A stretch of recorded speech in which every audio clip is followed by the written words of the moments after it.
Welcome to our explainer. Today, we're digging into the future of batteries, and we're going to talk about a technology that you might literally have sitting in your kitchen cabinet. So let's just jump right in with a huge question. What if the key to our entire electric future doesn't rely on lithium? What if it's something way more common? Now, to get why that question is so important, you've got to understand the sheer scale of what we're facing. I mean, look at this. Global battery demand is set to explode. We're talking a 14-fold increase by 2030. That is an absolutely mind-boggling amount of growth. And as it stands, it all hinges on one single element: lithium. And, well, that's where the trouble starts. The supply chain for lithium and other stuff like cobalt is concentrated in just a few places on Earth. That leads to wild price swings, drives up costs, and, it creates some pretty serious worries about energy security. It's really no surprise that people are starting to call these materials the new oil. But what if there was another way? Say hello to sodium. It's an element that can power a battery using a very similar idea, but with an ingredient that's, well, a whole lot easier to find. So this is it, a sodium-ion battery. At its core, it's pretty simple. It's a rechargeable battery that uses, you guessed it, sodium ions to carry a charge. But what's so cool about this is that the basic science, the way it stores and spits out energy, it's almost exactly the same as the lithium-ion batteries in our phones and cars right now. And that similarity, that's its secret weapon. Because if you look at the manufacturing process, it's a huge deal. You don't need to build brand new, specialized factories from scratch. Sodium-ion batteries can be made using the exact same equipment that's already churning out lithium-ion cells. That just slashes the cost and the time it takes to get them to market.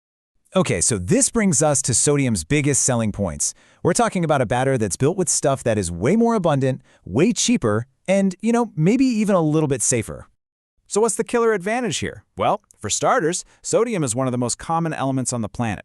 Just think table salt.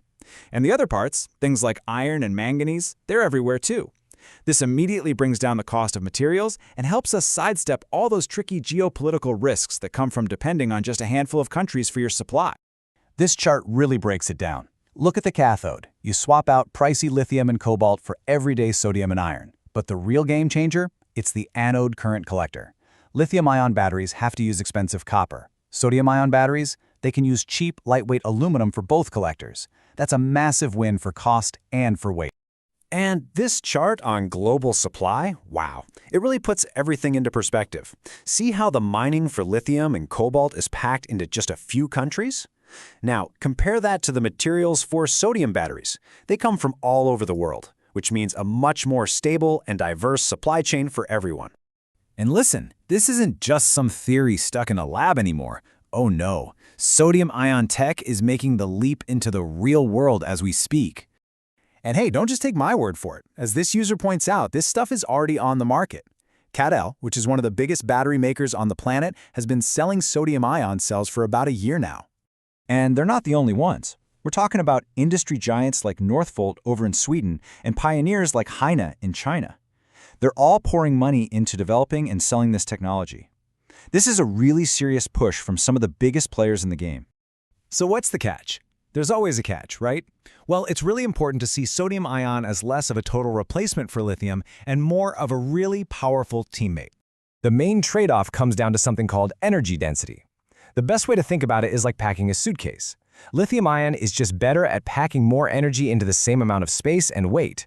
That's why it's perfect for things where size and weight are everything, like a long-range EV or your phone. Sodium-ion is a little bulkier for the same power, which makes it absolutely perfect for things like stationary grid storage, or cost is the most important factor, and having a little extra size is no big deal. And honestly, this quote just hits the nail on the head.